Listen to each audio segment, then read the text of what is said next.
नमस्कार, सनमार्ग लाइव में आपका स्वागत है। दोपहर की तमाम बड़ी खबरों के साथ मैं हूं रेखा। खबरों में सबसे पहले बात करेंगे कांग्रेस की। आपको बता दें कि कांग्रेस पार्टी में मतभेद कम होने का नाम नहीं ले रहा। प्रदेश अध्यक्ष डॉक्टर अजय और सुबोधकांत के बीच तनातनी जारी है। इसी क्रम में दोनों के समर्थक आपस में भिड़ गए। सुबोधकांत के समर्थकों ने आरोप लगाते हुए कहा कि उन्हें कांग्रेस कार्यालय में प्रेस कॉन्फ्रेंस करने से रोका गया। आपको बता दें कि मामला इतना बिगड़ गया कि कांग्रेस कार्यालय को पूरी तरह से पुलिस छावनी में तब्दील होना पड़ा।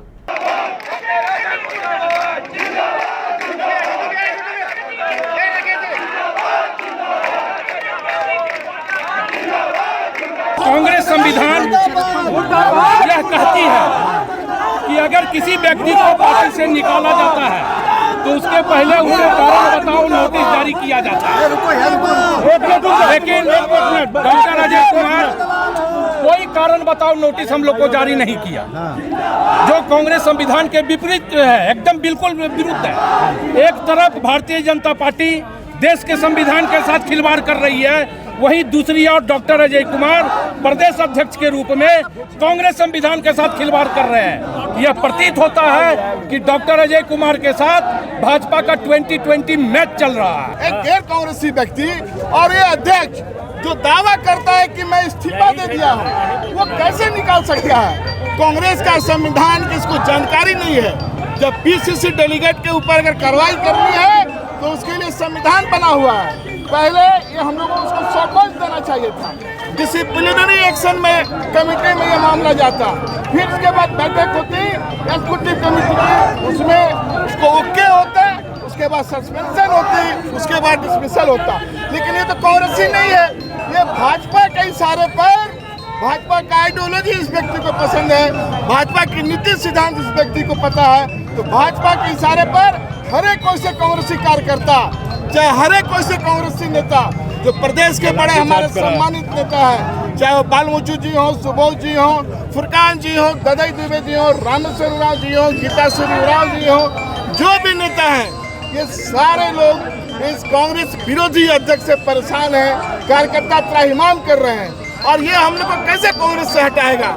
कांग्रेस हम लोग का डीएनए में है। 30-40 साल हम लोगों ने कांग्रेस को दिया है। मैं कांग्रेस पार्टी के कैंडिडेट का कैंपेनिंग कर रहा था। संजय पांडे किसी व्यक्ति का अध्यक्ष नहीं है। संजय पांडे कांग्रेस पार्टी का जिला अध्यक्ष है और राहुल गांधी जिस व्यक्ति को अध्यक्ष बनाएंगे, जिस व्यक्ति को टिकट देंगे, उसके प्रति पूरी महानगर कांग्रेस कमेटी की आस्था होगी। सिद्धांतों को मानते हैं और वो लोग सुबोधकांत सहाय के सिद्धांतों को मानते हैं। ये राहुल गांधी वर्सेस सुबोधकांत सहाय की लड़ाई है, ये हम लोग कर रहे हैं। कांग्रेस को 1-2 साल और अगर कुछ हानि उठाना पड़े तो हम कार्यकर्ता।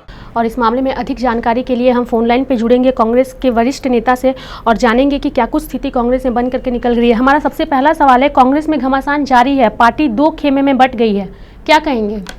नहीं, पार्टी कोई 2 खेमे में नहीं बटी है। पार्टी पूरी तरह एकजुट है, एक है। खेमेबंदी कांग्रेस पार्टी में नहीं होती।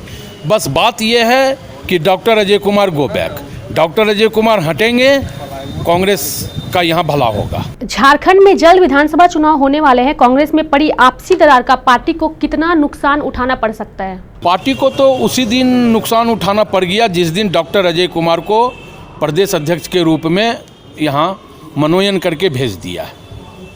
अब इससे ज़्यादा नुकसान क्या हो सकता है? लोकसभा की स्थिति साफ जाहिर है कि मात्र 1 सीट लोकसभा में, और डॉक्टर अजय कुमार अगर अध्यक्ष रहे तो झारखंड में विधानसभा के चुनावों में पार्टी शून्य पर आ जाएगी।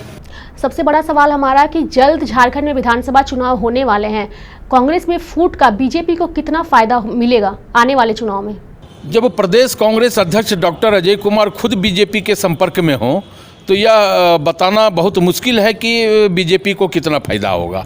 जो प्रदेश अध्यक्ष स्वयं पार्टी को बेच करके बीजेपी के खेमे में चला गया हो, जो बीजेपी से गाइड हो रहा हो, जो बीजेपी की सभ्यता और संस्कृति कांग्रेस जन को सिखाने की बात करता हो, तो वैसे प्रदेश अध्यक्ष से यह साफ जाहिर हो जाता है कि बीजेपी को कितना फायदा डॉक्टर अजय कुमार अपने नेतृत्व में पहुंचा रहे हैं। और उन्होंने लोकसभा में यह साबित करके भी दिखा दिया कि हम बीजेपी के पक्ष में हैं। भले हम कांग्रेस के अध्यक्ष हैं, लेकिन हम पक्ष में बीजेपी के हैं। जी, तो बहुत बहुत धन्यवाद आपका हमसे बात करने के लिए।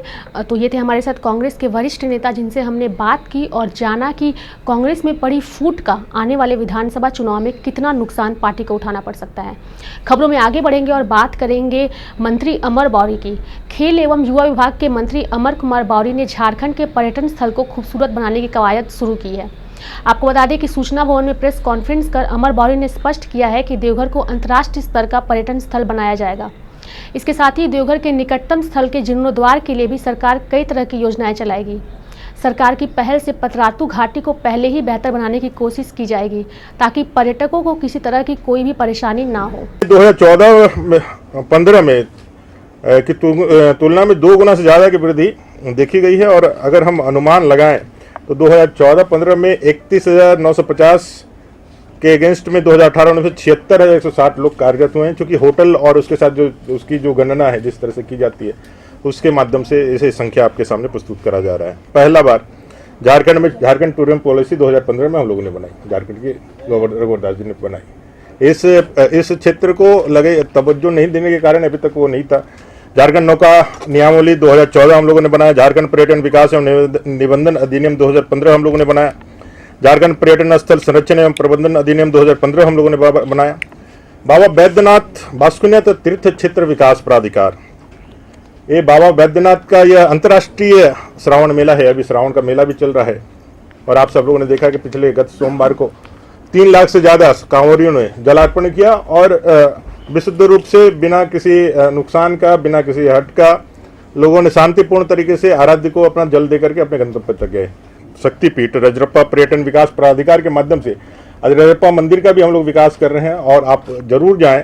आप जाते ही रहते हैं, लेकिन अभी आप जाएंगे तो 2014 और अभी की तुलना यदि आप करेंगे तो देखेंगे कि वहाँ पे भी क्यू कॉम्प्लेक्स और सारे परिसर को सुंदर और सुगम्य और लोगों के दर्शनीय बनाने के लिए और जो श्रद्धालु आते हैं उनके लिए एक अच्छा एक अनुभव हो, इस दिशा में वहाँ पे हम लोग काम कर रहे हैं।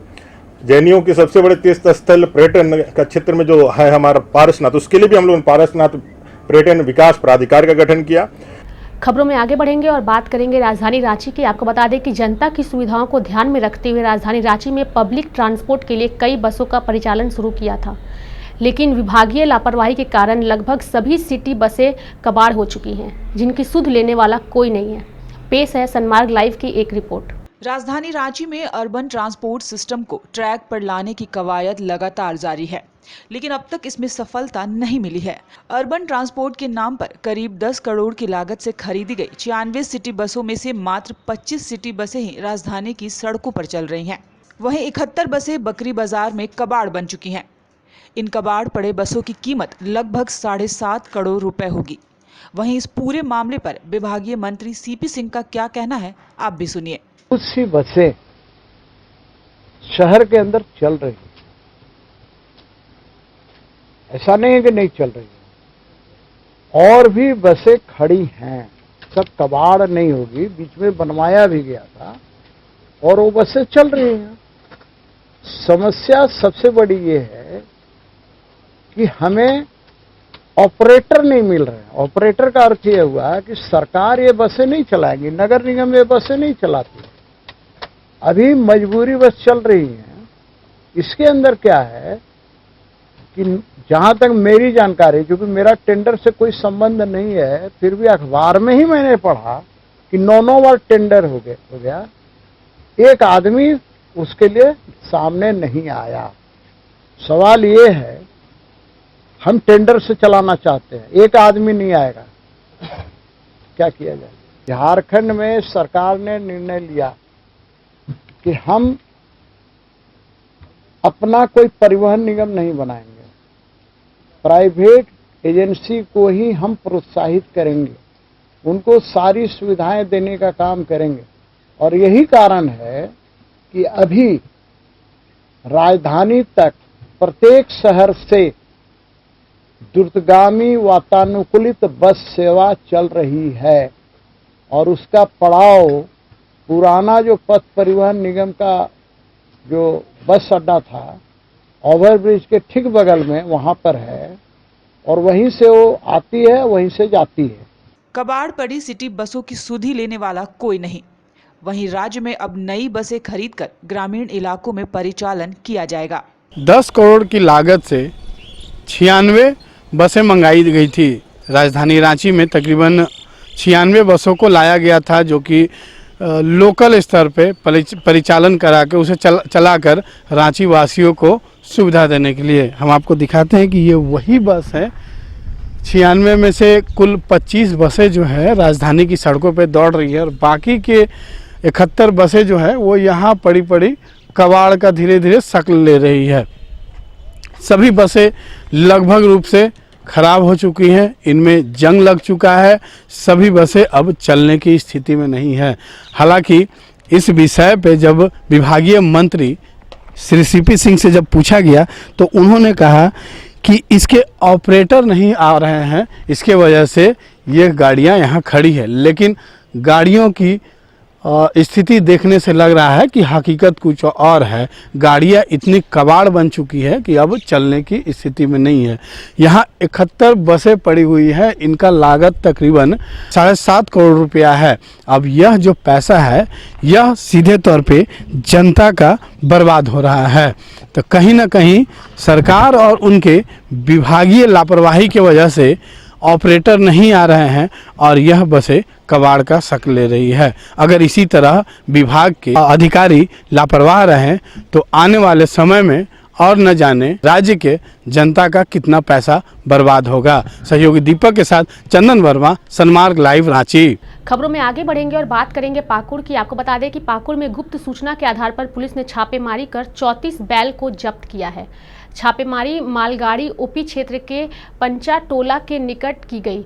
आपको बता दें कि छापेमारी में एक मवेशी तस्कर लाल हांसदा को गिरफ्तार किया गया है, जबकि 3 तस्कर मौके का फायदा उठाकर भागने में सफल रहे। एसपी राजीव रंजन सिंह ने इस पूरे मामले की जानकारी दी। ये तस्कर मवेशियों को पश्चिम बंगाल ले जा रहे थे। बंगाल जाने वाले हैं। उसी सूचना पर थाना प्रभारी मालपहाड़ी और सार्जेंट मेजर ये दोनों को लगाया गया। पुलिस लाइन के पीछे से जो जंगली क्षेत्र से जो रास्ता जाती है उसी में रात्रि में करीब 12 से 1 बजे के बीच में इन लोगों ने छापामारी करके 34 गौवंशीय पशु को पकड़े हैं, जो सभी बैल हैं। और 3 जो बैल लेके जा रहे थे भागने में सफल हुए। 1 व्यक्ति पकड़ा गया है। पकड़े हुए व्यक्ति का नाम लाल हांसदा, ये रहने वाला हिरनपुर का है। इसने जो नाम बताया है कि ये किसके जानवर जा रहे थे वो नाम बताया है। पुलिस छानबीन कर रही है कि इस रैकेट में और कौन कौन लोग सम्मिलित हैं।